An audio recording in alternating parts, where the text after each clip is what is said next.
처에서 행하는 공적 원조 사업을 통해서 선교의 문을 열 수 있는 여러 가지 기회들이 있습니다. 교회나 선교 단체들이 이런 부분에 눈을 뜨고 많은 가능성을 타진해야 된다고 생각합니다. 아직까지 이런 부분을 통해서 선교적 접근을 시도하는 분야가 너무나 부족합니다.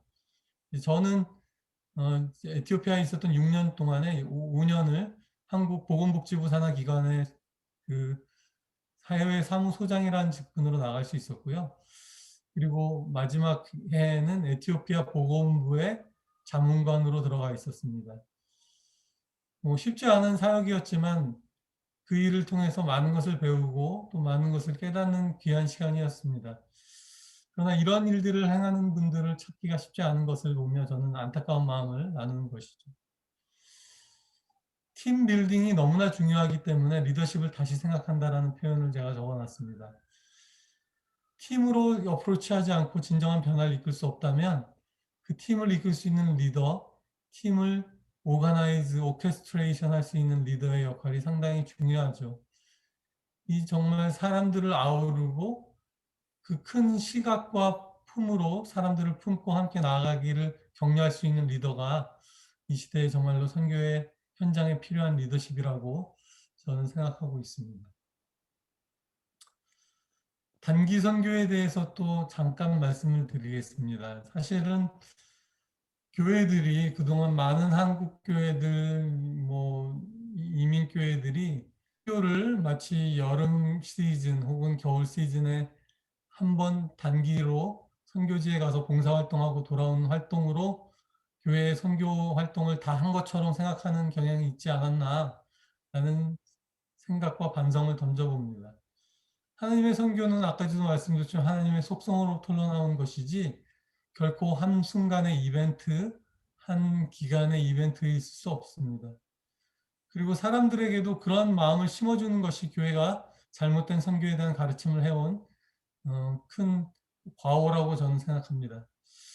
또 저는 단기 선교에 있어서의 좀 위험성이라고 할까요? 폐단 중에 하나가 현지에 대한 충분한 이해와 관계 빌딩 없이 가서 여러 가지 부재나 사역적인 활동을 시작하는 것입니다. 사실 이게 큰 도움을 주고 돌아온다고 생각하실 수도 있지만 현지에 대한 충분한 이해와 관계 형성 없이 이루어지는 사역은 제가 보기에 대부분 이로움을 주기보다는 해를 끼치는 경우가 더 많은 경우가 사실입니다. 특히 장기적인 관점에서 그렇죠.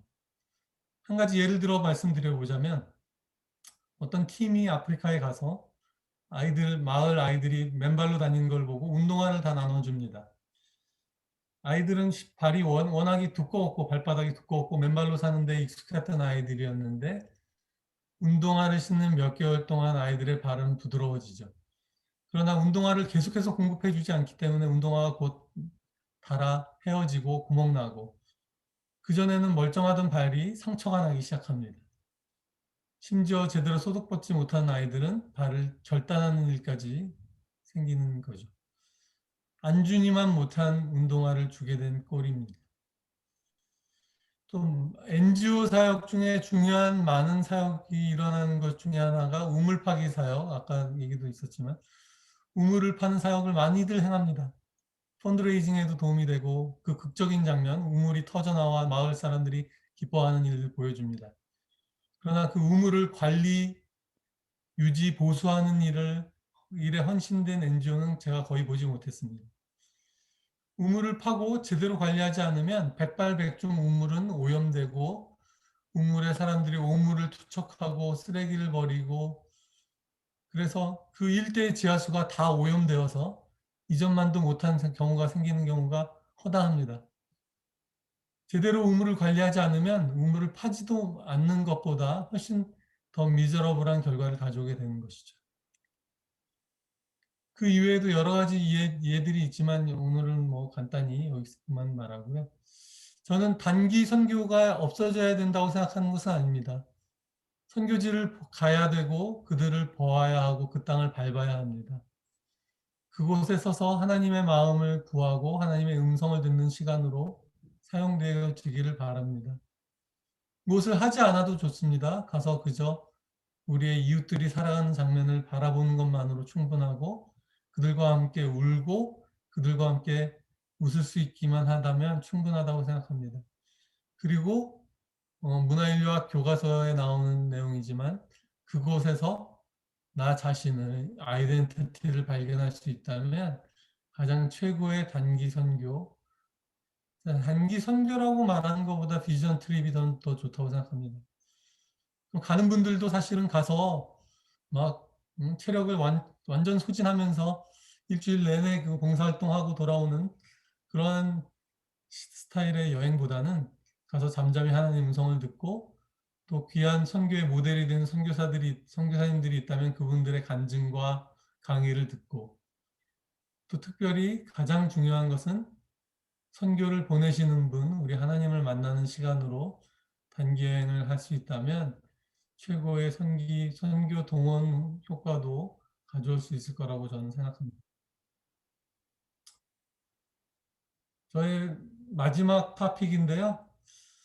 여러 가지 우리가 가지고 있는 전략과 전술이 있을 수 있지만 그 이전에 우리가 선교에 있어서 가장 먼저 점검해야 하는 것은 우리가 하나님 앞에서 가지고 있는 선교에 대한 영성, 그 부르심을 확인하는 것입니다. 처음부터 말씀드린 부분이기도 하죠. 사도행전 3장 6절은 바울과 베드로와 요한이 이렇게 말하죠. 금과 은은 내게 없거니와 내게 있는 것으로 내게 주니 곧 나사렛 예수의 이름으로 일어나 걸으라. 교회가 금과 은은 있지만 나사렛 예수의 이름의 능력을 잃어버린 것은 아닌지 하는 생각이 듭니다.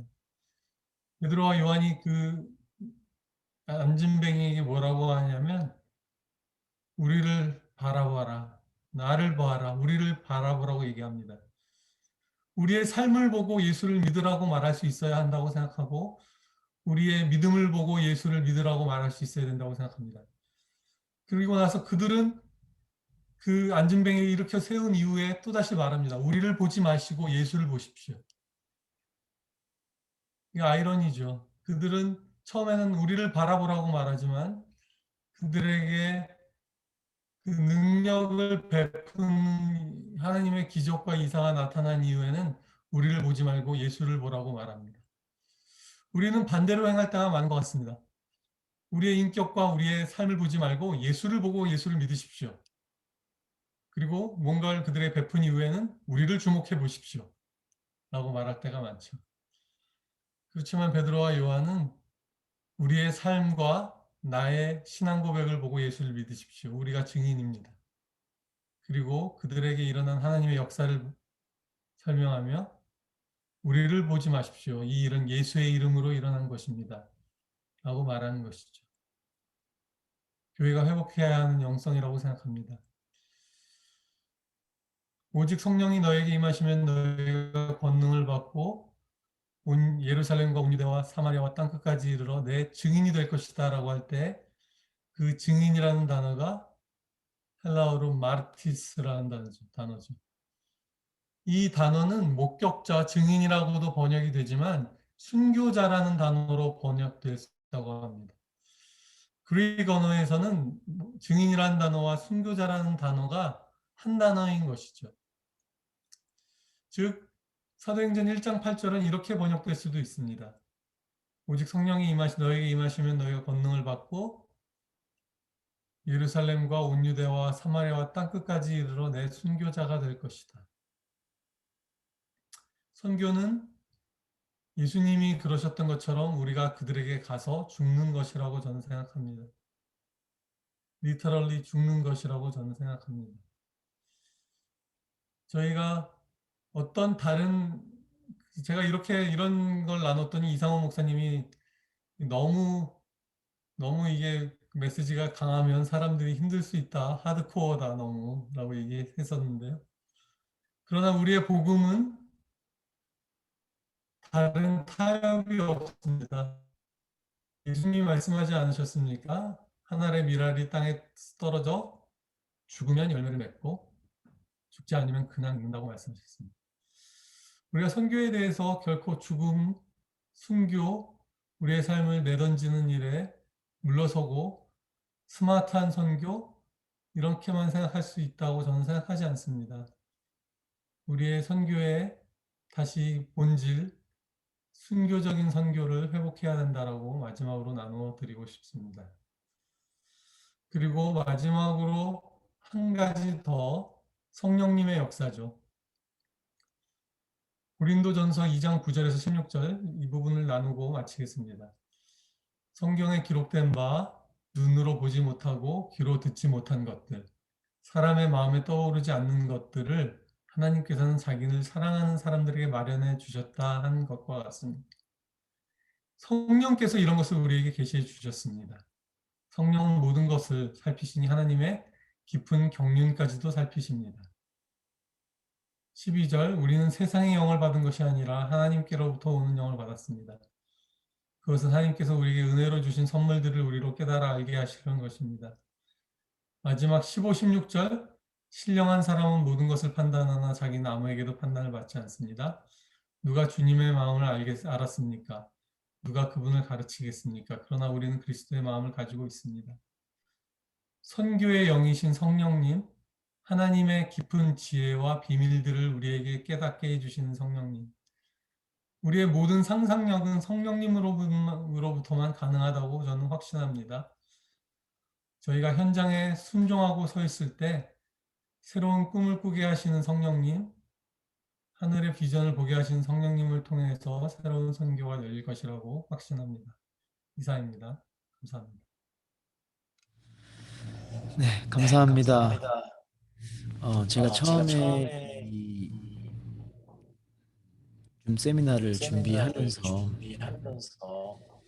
한국 교회가 팬데믹 때문에 많은 부분 사회적 신뢰도를 잃어버리고 또 기존에 하던 방식의 선교와 봉사를 하지 못하게 되어버린 현실에서 우리가 이때쯤이면 우리가 달렸던 방향에 대해서 점검해보고 또 다시 달려가야 될 부분들에 초점을 새로 맞춰야 될 때가 아닌가라는 생각을 하게 되었습니다. 그러면서 이렇게 제가 만나고 교제했던 분들의 중심으로 이제 좀 세미나를 기획을 했는데요. 이처럼 너무나 다양한 분야에서 전문적인 분들이 다양한 방식으로 선교를 진행하고 있습니다. 먼저 우리 김태원 선교사님께서 말씀하셨던 것처럼 이번 기회에 우리가 처음 펀더멘털을 한번 점검해 봐야 되지 않을까라는 생각이 듭니다. 우리가 어느 방향으로 가고 있고 우리가 정말 선교를 본질로서 생각하고 있는지 아니면 이벤트나 혹은 교회 홍보의 한 일환으로서 우리가 선교를 생각하고 있진 않았는지 또 우리의 신학과 신앙이 순교의 방향으로 가고 있는지 아니면 순교와 반대 방향으로 가기 위해 노력하고 있는지를 한번 점검해 보는 귀한 시간이었다고 생각합니다. 질의응답이 있으시면 저한테 혹은 모든 분들이 전체 공개하는 채팅창에다가 올려주시면 제가 같이 나눠 드리겠습니다. 지금부터 질의응답 시간인데요. 먼저 저한테 지금 왔던 질문 중에 하나를 이용석 대표님에게 하겠습니다.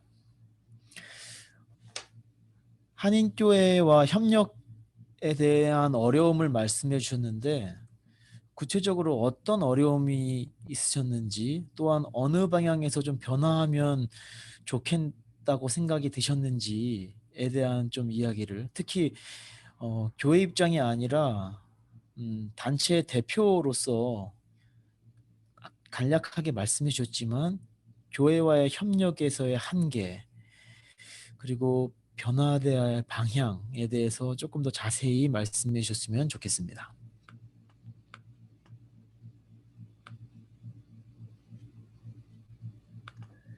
네, 일단 가장 첫 번째로 얘기할 것은 교회 자체마다 이제 노숙 사역 그리고 노숙 문제 해결에 대한 계획들이 있는 교회들이 있습니다. 그래서 노숙 문제에 대해서 관심 있는 교회들도 있고, 그런데 기관이 어떤 한 교회하고 이제 협력 관계를 맺기 위해서 갈 때에는 당연히 이제 기관의 어떤 필요한 부분들, 도움을 받았으면 하는 부분들을 이제 나누게 되는데, 교회가 이미 갖고 있는 방향성, 그리고 준비하고 있는 부분들, 어떤 이런 부분에서 타협점을 좀 찾기가 처음엔 가장 어렵죠. 이제 보통 이제 노숙자들을 도울 때는 보편적으로 하고 있는 이제 한인 교회들의 방향은 뭐냐면 음식을 제공해 준다라든지 침낭이나 어떤 이런 의식주를 많이 제공을 하고요. 그거를 제공하면서 또 복음을 전하고 하나님 말씀 메시지를 전하는 어떤 이런 형식의 도움을 많이 갖고 가시는데요. 이제 저희가 이제 특정하게 저희 기관을 이제 얘기를 하자면 저희는 이제 지극장을 만드는 기관이기 때문에 어떤 기술적인 부분들이나 자금적인 부분들의 필요가 많이 있습니다. 이제 그런데 이런 부분들을 나눌 때에 아, 이 교회가 이미 갖고 가고 이제 계획하고 있는 방향이 있기 때문에 그 타협점을 찾기가 조금 어려운 것 같아요. 이제 아, 우리는 이걸 준비하고 있었으니까 이걸 이렇게 하겠다. 그래서 이걸로 우리가 돕는 게 어떠냐? 옷가지를 주고 우리가 너희 기관에 가서 친구들을 만나고 복음을 전하는 게 어떠냐라고 했을 때 사실 저희는 그런 부분이 필요하진 않거든요. 저희가 왜냐하면 사역단체가 아니고 선교단체가 아니고 노숙자들의 직장을 만들어주기 위한 어떤 특정한 목표가 있기 때문에 옷가지나 음식이나 어떤 침낭이나 이런 것이 필요한 것이 아닌데 그런 것들로 계속 이제 도움을 주는 방향으로 이제 대화가 이끌어 가는 거죠. 그래서 이제 뭐 타협점을 찾기도 조금 어려운 부분들이 있고요. 그리고 한 가지 이제 빠짐없이 이제 나오는 것이 우리가 도움을 주는데 교인들이 가서 뭐 노숙자들을 만나고 전도를 한다라든지 메시지를 전하는 시간을 많이들 요구를 하세요. 근데 저희 기관의 입장에서는 그런 부분이 굉장히 부담스러운 부분이긴 합니다. 실질적인 부분에 있어서는 아 종교 활동을 기관이 하게 되면 펀딩을 모으는 데 있어서 굉장히 그 obstacle이 많아요. 그러니까 기관 내에서 기도를 한다라든지 예배를 한다라든지 전도를 하게 되면 정부 이제 시나 정부 기관에서 봤을 때는 이것을 종교 단체로 이렇게 볼 때가 있습니다. 근데 그것을 그렇게 카테고리를 정부가 그거를 이렇게 딱 확인을 하고 보게 되면 인제 우리는 직장을 만들기 위해서 활동을 하고 있는 기관인데 교회가 와서 예배를 드린다, 전도를 한다라는 얘기가 인제 들어가게 되면 펀딩이 멈추게 되는 경우도 있어요. 물론 그것이 인제 아주 자주 일어나는 일은 아니지만 아 왜냐면 이건 좀 non-profit 운영에 관한 이야기인데 이렇게 펀딩을 줄 때 항상 기관이나 재단이 그리고 정부나 재단이 restriction을 줍니다. 이 돈을 쓸 때는 이것을 위해 써라라고 그리고 이것을 벗어난 행동을 했을 때에는 그 돈을 회수한다든지 아니면 다음 내년에 정해져 있는 돈을 삭감하거나 그 계획을 없앤다라든지 이런 것들이 있거든요. 그렇기 때문에 교회가 이제 어떤 좀 강압적으로 어떤 그런 전도나 어떤 예배나 이런 형식의 액티비티를 우리하고 할 때에는 굉장히 조심스러운 부분들이 저희는 있을 수밖에 없죠. 그래서 그런 부분들을 얘기를 하면 교회가 그것은 그럼 우리는 못해라고 단호하게 잘라버리는 경우가 대부분입니다. 예. 그렇기 때문에 그 네트워크를 하고 협력을 하기 위해서 대화를 하는 게 굉장히 이게 에너지와 정신적인 소모가 많이 들거든요. 그러니까 저희는 그쪽으로 아예 루트를 가져가지 않죠. 그러니까 노숙 문제 해결을 위해서 많이 인제 앞을 걸어갔던 한인분들이 계세요. 그런 분들을 만나서 얘기할 때도 사실은 그런 얘기가 가끔 나와요. "한국 교회랑은 일하지 말아라. 한인 교회랑은 일하지 말아라. 어렵다." 어 그런 얘기를 많이 들었죠. 네. 그래서 가장 큰 부분은 그런 것 같아요. 이 교회가 갖고 있는 인제 선교를 통해서 하고 싶은 아젠다가 있는데 그런 것과 기관이 갖고 있는 프라이어리티가 맞지 않을 때 교회가 그것을 굉장히 단호하게 잘라 버린다라든지 굉장히 노골적으로 타협점을 갖고 온다라든지 어떤 이러한 자세를 취할 때가 있기 때문에 조금 저희 기관으로서는 어려운 부분들이 있죠. 근데 예를 들어서 미국 교회 같은 경우에 저희가 이제 저희 랭캐스터 같은 경우에는 교회 자체 내에서 노숙자들 굉장히 적극적으로 노숙 사역을 하는 교회들이 굉장히 많습니다. 근데 그런 교회는 조금 더 이해를 잘하는 것 같아요, 기관의 상황 같은 것들을. 왜냐하면 본인들이 직접적으로 정부하고도 일을 하고 다른 기관하고도 협력해서 일한 경험들이 많다 보니까 기관이 갖고 있는 필요를 굉장히 빨리 포착을 하죠. 그리고 우리의 교회적 어떤 그런 종교적 아젠다를 없애고 협력을 했을 때 실질적으로 노숙자들한테 효과적으로 도움을 가겠다라는 것을 인지를 하고 기관을 많이 협력하고 지원하는 쪽으로 많이 밟고 있어요. 그런 부분들이 좀 어려운 부분들이 있고, 어떻게 하면 관계를 잘 맺어 나갈 수 있을까는 사실 잘은 모르겠습니다.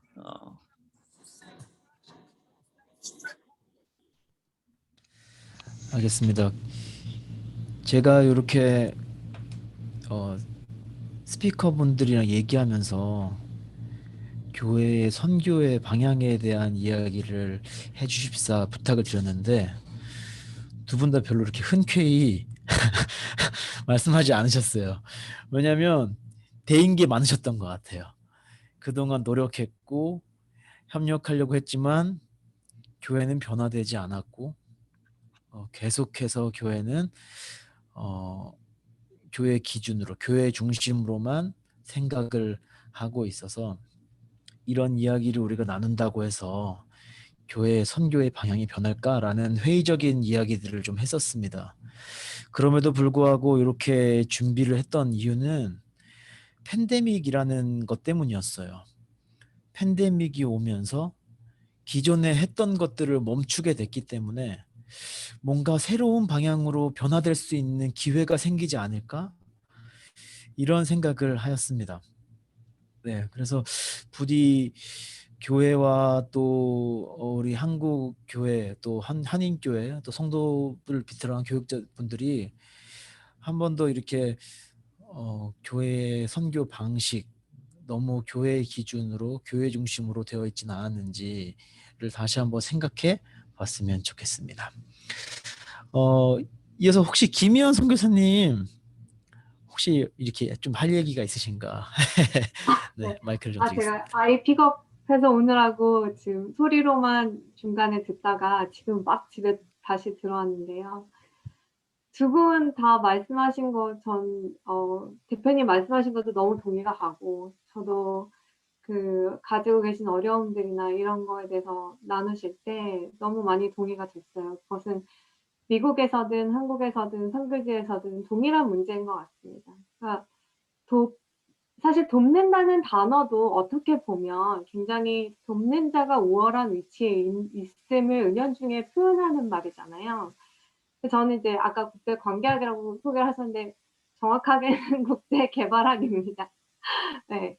국제개발학에서는 이미 3, 40년 전부터 Foreign Aid 내지는 Official Development Assistant라는 단어가 폐지가 됐어요. 지금은 뭐라고 하냐면 Development Cooperation이라고 그래요. 이게 누가 누구를 가서 도와주고 지원을 해주고 이끌어주는 개념이 아니라 이제는 함께 걸어 나가야 된다라는 함께 걸어 나가는 게 더 맞는 모델이라는 생각이 기독교계뿐만이 아니라 세상에서 더 그것이 진리임을 인정하고 있는 거죠. 그래서 저는 그런 면에서 좀 기독교 공동체 또 교회들이 기존에 하던 어떤 전도의 모델이나 선교의 모델에 대해서 좀 안타까움이 있어요. 그러니까 좀 이상 목사님도 우리가 사석에서 나눴던 이야기를 좀 더 나누었으면 하시는 바람이 있는 것 같아서 제가 조금 한 발 더 나아가서 말씀을 드리자면 복음은 타협할 수 없는 교회 존재 이유죠. 당연히 복음을 전해야 되고, 당연히 가장 중요한 우리의 어떤 그 교회 공동체가 유지될 수 있는, 그리고 살아나가야 되는 목표라고 할 수 있는데, 한국 교회들 내지는 한국 그 크리스천 공동체에서는 복음을 어떻게 전하느냐에 대한 그 전달 방법에 대해서는 좀 보수적인 것 같아요. 복음이 삶으로 전달될 수도 있고, 사랑으로 전달될 수도 있고, 직접적인 어떤 프리칭으로 전달될 수도 있고, 굉장히 다양한 방법이 있는데, 가서 꼭 굳이 붙들고 사형리를 선포해야지만 복음이 전달되는 게 아닌가라는 좀 편협한 생각을 가지고 있다고 저는 보여져요. 이게 잘못된 거라는 말씀을 드리는 것이 아니라, 우리가 좀 더 다양하고 창의적인 방법으로 세상이 변화하는 것에 좀 지혜롭게 이 방법들을 찾아나가야 되는 게 아닌가라는 생각을 저는 했습니다. 오히려 요즘에는, 그러니까 선교적인 측면에서 말하자면, 예전에 우리가 선교지라고 말하던 그 국가들, 지역들이 점점 전통적인 어떤 모양의 선교사와 선교 사역에 대해서 문을 닫고 있어요. 그렇다면 적진에 들어가려면 위장을 할 수도 있고 다양한 전략을 짤 수가 있지 않겠습니까? 우리가 꼭 기존에 말하는 어떤 뭐 철치 플랜팅이라던가 교회라던가 아니면 어떤 목회자라던가 이런 모습으로 들어가지 않고 더 다양한 모습으로 예수님이 오셔서 이 땅에 오셔서 죄인들 가운데 같이 함께 하셨던 것처럼 우리가 그들과 함께 같이 걸어갈 수 있는 자리로 가서 그냥 같이 걸어가면서 사는 거죠. 그게 좀 더 맞는 방법이 아닌가라는 생각을 저는 하고 있습니다. 그게 어려운 이유 중에 하나는 아까 이 대표님도 말씀하셨는데 교회나 선교사가 세상에서 말하는 퍼포먼스를 내야 되는 거죠. 뭔가 결과를 보여줘야 돼요. 후원자들에게, 후원하는 교회에게, 교회가 교회 자체로의 우리 교회가 무언가를 했다라는 그 뭐가 있어야 된다는 강박관념이 좀 있는 것 같아요. 근데 뭐 제가 다 오를 수는 없지만 제가 에티오피아에 살면서 시간이 지나면 지날수록 깨닫는 바는 사역이 나의 열매가 될 때 내가 어느 순간 괴물이 되더라고요.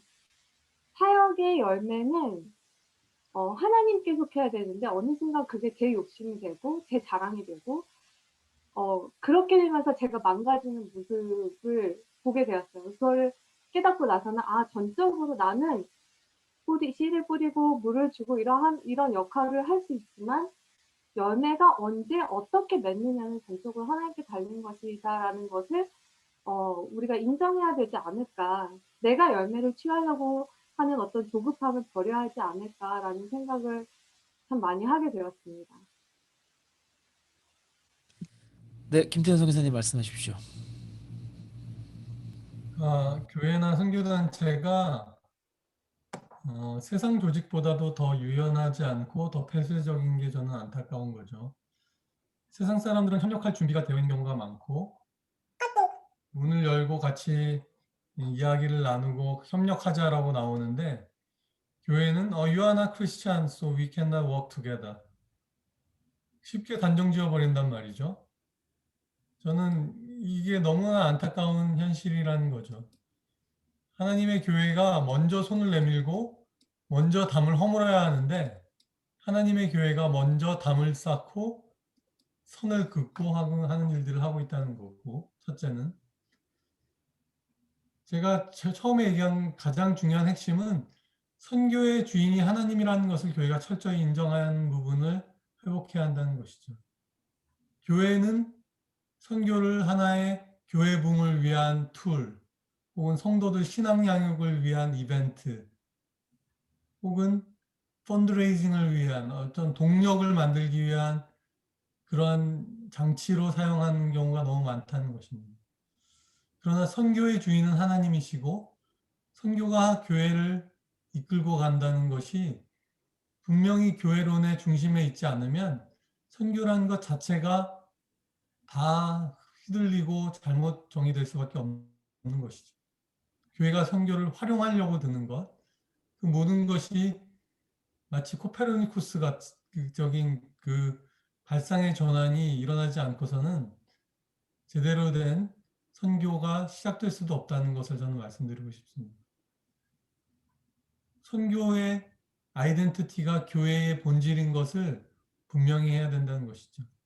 그게 아까 제가 키질이라고 말씀드렸던 이 코비드 시츄에이션에서 교회로부터 반드시 회복되어야 되고 반드시 변화되어야 되는 부분입니다. 이 부분이 회복되지 않고는 하나님의 선교가 선교대로 설 수가 없다는 것을 말씀드리고 싶고요. 그리고 나서 교회의 편협함과 협력하지 않는 것, 손 내미지 않는 것, 친구가 되어주지 않는 것. 친구가 되지 않으면서 어떻게 선교를 하겠습니까, 우리가?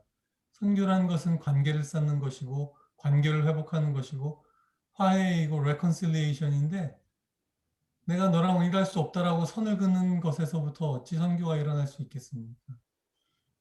그리고 나서 우리가 말할 수 있는 상상력은 다 성령님이 우리에게 부어주시는 것이죠.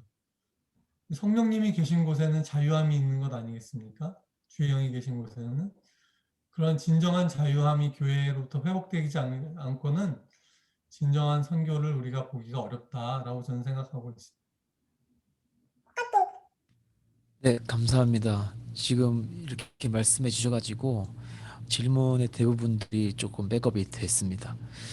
그 몇 가지만 더 질문해 보겠습니다. 이용석 대표님께 질문 하나 더 있습니다. 대표님께서 운영하시는 단체가 추구하는 궁극적인 목표가 무엇인지 궁금합니다. 또한 노숙자의 재활이 목적이라면 그 재활이 어느 선까지 이루어져야 된다고 생각하시는지와 재활 후 사후 관리에 대한 부분도 어떻게 이루어지고 있는지 궁금합니다.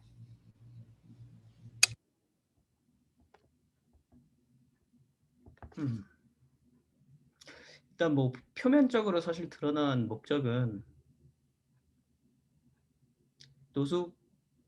노숙자들이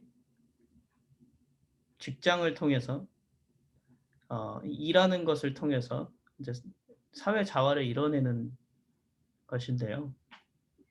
궁극적인 목적이 굉장히 어려운 건데,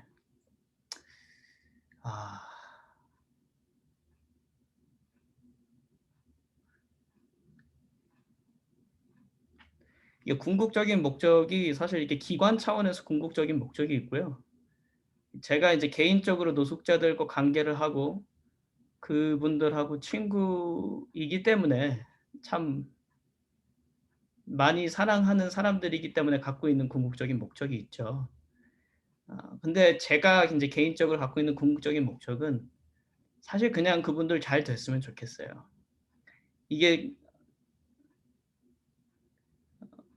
좀 얼버무리는 말 같이 들리긴 하지만 누군가가 잘 되기를 바라는 이 마음, 저는 이게 사랑이라고 보거든요. 그러니까 저는 그래요. 그냥 잘 됐으면 좋겠어요. 잘 되는 것이 뭐 특별하지 않습니다. 이분들 생활할 수 있는 직장 잡고요.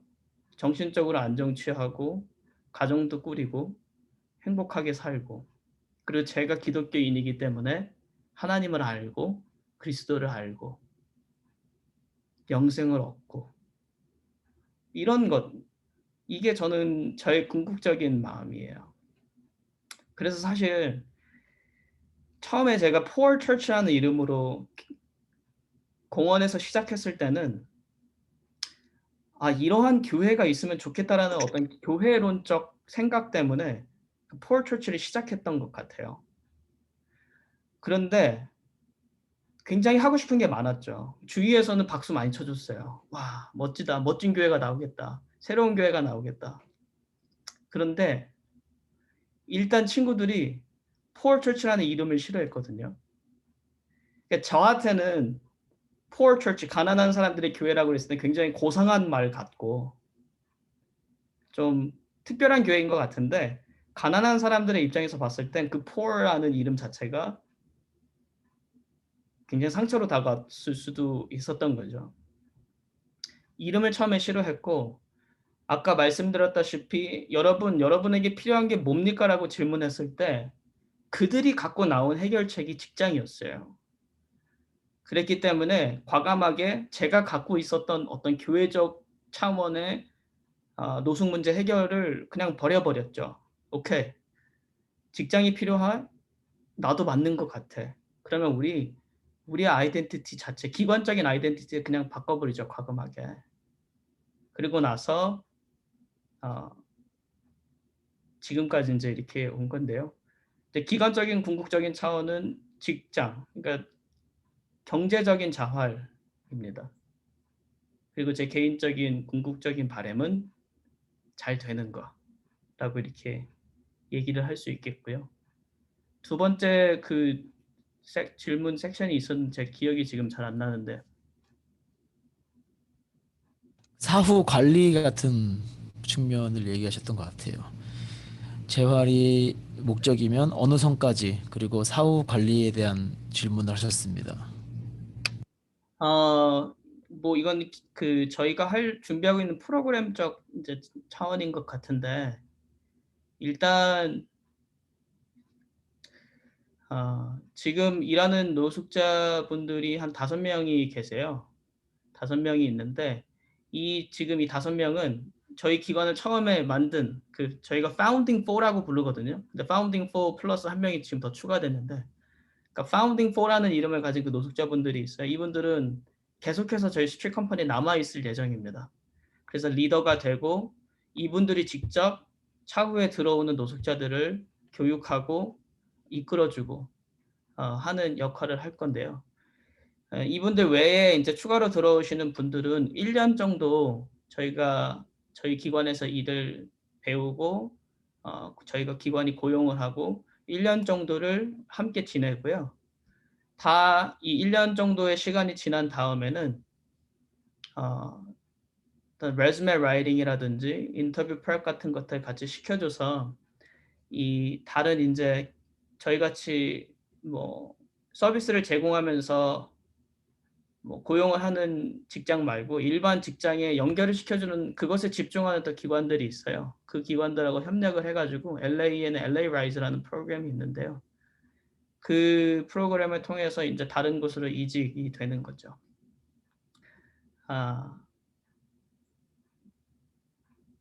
그 뒤에는 저희가 뭐 관리라고 하기에는 좀 그렇고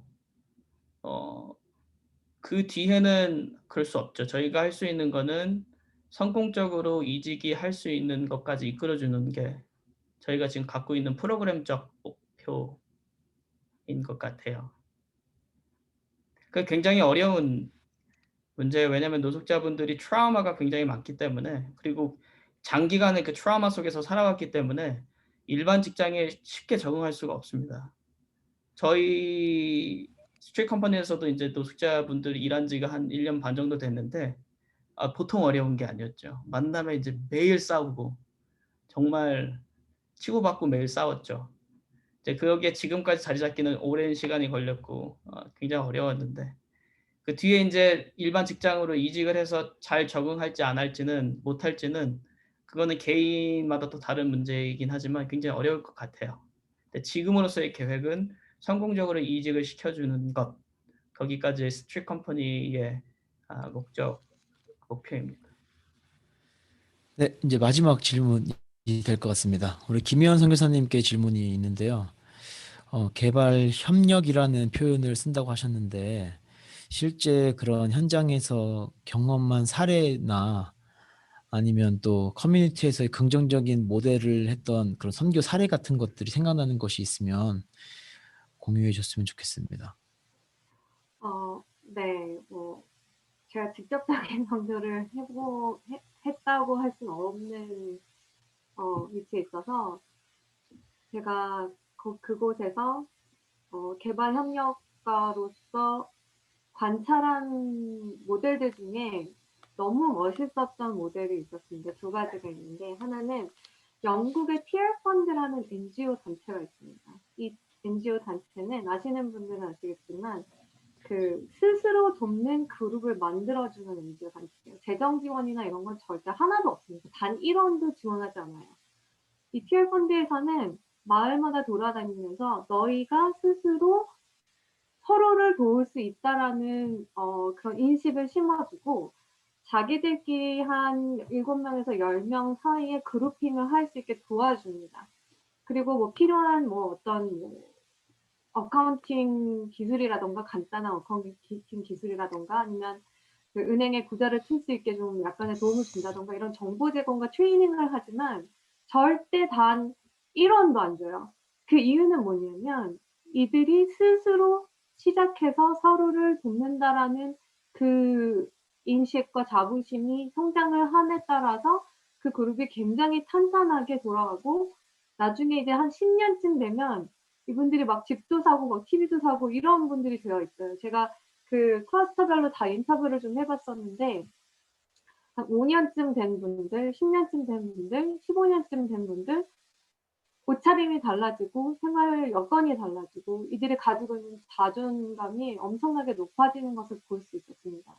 그런데 좀 재미난 건 뭐냐면 이 피어 펀드는 철저하게 겉으로는 NGO 단체이지만 복음을 절대 이렇게 내세우지 않아요. 그런데 그 피어 펀드에서 일하는 그 본부 스텝이라고 해야 되나? 로컬 스텝도 그렇고 다 크리스찬이에요. 그리고 의도적으로 그 셀프 헬프 그룹이라고 말하는 그 스스로 돕는 그룹을 만들어줄 때, 만드는 것을 도와줄 때 일부러 은연중에 로컬 교회와 약간의 연결을 시켜줍니다. 그러면 그 교회는 무슨 역할을 하냐면 응원해주는 역할을 해요.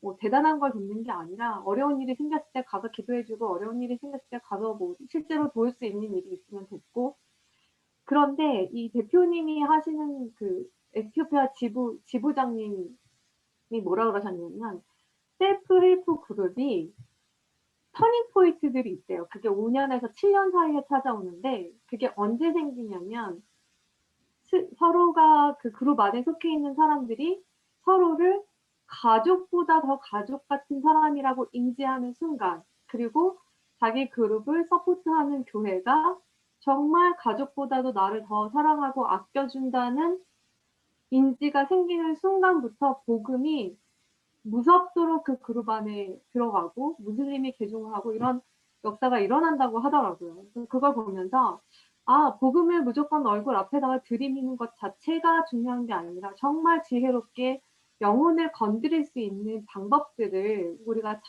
찾는 게 또한 중요하겠구나라는 생각을 저는 많이 했습니다.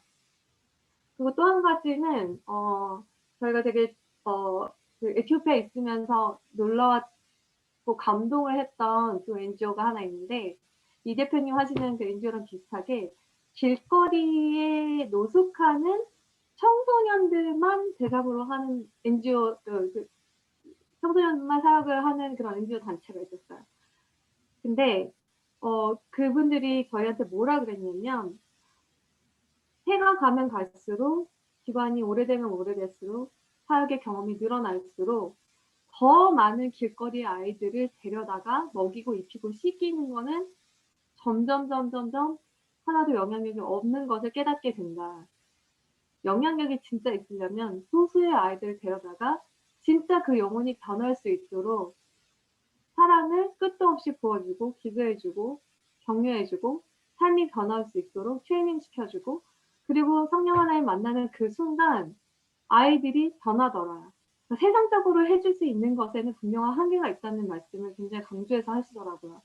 해줄 수 있는 건 하지만 지혜롭게 해야 되지만 성령의 역사가 아니고서는 사람은 변하지 않는데요. 왜냐하면 이 아이들은 수년 동안 길거리에서 생존을 하기 위해서 엄청나게 단련이 된 거죠. 어느 NGO에서 무엇을 주는지, 어디를 가면 자기가 좀 더 편하게 몇 달간 지낼 수 있는지, 뭘 받을 수 있는지 다 꿰고 있고 어느 누구를 만나더라도 그 사람이 감동하고 눈물을 흘릴 만한 이야기를 얼마든지 만들어서 연기를 할 수 있는 아이들이 길거리 아이들이라는 얘기를 하셨어요. 그러면서 진정한 변화는 입히고 먹이고 씻겨주는 데 있는 게 아니라 정말 그 아이들이 스스로 인생에 대해서 돌아보고 하나님을 만날 수 있도록 계속해서 응원해주고 가족이 되어주고 그래서 그거를 느끼는 순간 아이들이 마음을 열고 복음을 받아들이면 그 소수의 아이들이 나가서 길거리 아이들을 전도를 하고 데리고 온다는 거죠. 저는 그거를 보면서 우리가 지혜로울 필요도 있지만 정말 우리가 겉으로 보이는 교회를 개척하고 복음을 전하고 이것도 너무 중요하지만 세상이 어떻게 보면 크리스천보다 더 지혜로운 방법을 쓸 때는 우리도 더 그것보다 지혜로워져야 될 필요가 있고, 그리고 동시에 우리가 세상과 구분돼서 선교를 할 수 있는 것은 세상이 뛰어넘지 못하는 그 허들을 예수님께서 허락하신 방법으로는 우리가 뛰어넘을 수 있는 거죠. 성령 하나님의 역사로서는. 그 두 가지가 같이 가야 되지 않을까. 그런 현장에서 몇 가지 사례를 본 결론이 그렇게 났습니다. 저는. 네, 감사합니다. 그 시간이 이제 다 돼서 이제 정리를 하려고 합니다. 먼저 참석해 주신 여러분들 진심으로 감사드립니다. 첫 번째 세미나이기 때문에 조금 부족한 점도 있었고 어색한 점도 있었지만 점차 나아질 거라고 생각합니다. 다음번에 세미나는 아마 올 하반기 정도가 될 것 같은데요. 그때는 미국에 있는 실제 교회 사례들, 그리고 현지 이제 선교사님들을 초청해서 그분들이 가능하면 이 통역까지 섞어서 네, 그렇게 해서 진행을 한번 소개하고 진행을 할 예정입니다. 오늘 이렇게 줌 세미나를 하는 목적은 교회가 스트리트 컴퍼니를 세워야 된다, 이런 방향으로 가야 된다라고 이야기하는 것이 결코 아닙니다. 교회는 그렇게 할 수 없다는 얘기거든요. 교회가 할 수 있는 것은 스트리트 컴퍼니 같은, 그리고 다양한 선교적 사명을 가지고 있는 공동의 선을 추구하는 사람들을 발굴하고 또 그들과 함께 협력을 하는 방식이 중요하다라는 것을 이야기하고자 함이었습니다. 또한 선교가 단순히 복음 전파에서만 그치는 것이 아니라 정말 하나님의 사랑을 보여주는 것을 우리가 좀 더 생각해야 되고, 또 교회가 선교를 통해서 확장되고 살아나는 것이 아니라 우리 김태원 선교사님이 말씀하셨던 것처럼 순교의 방향으로 가는 선교가 되어야 한다라는 이야기를 하고 싶었습니다. 팬데믹 이후에 하나님께서 그렇게 교회를 이끌고 또 우리를 또 그렇게 인도해 주실 줄로 믿습니다. 우리 기도하고 마치겠습니다. 제가 기도하겠습니다. 하나님 아버지 감사합니다. 이렇게 우리가 선교에 대해서 고민해보고 지역사회를 교회가 어떻게 선교해야 되는지에 대해서 생각해 보았습니다. 하나님께서 보여주신 사람들과 연결지어지게 하여 주옵시고, 또한 우리의 삶 속에, 우리의 신앙 속에 선교가 무엇인지를 다시 한번 되새기는 시간이 될 수 있도록 허락하여 주시옵소서. 하나님, 조금 더 세상이 또 선교지가 아름다워지기를 소망합니다. 우리가 그런 마음을 가지고 교회를 섬기고 세상을 섬길 수 있도록 허락하여 주시옵소서. 감사합니다. 예수님 이름으로 기도합니다. 아멘. 감사합니다. 다음에 또 연락드리겠습니다. 참석해 주셔서 진심으로 감사드립니다.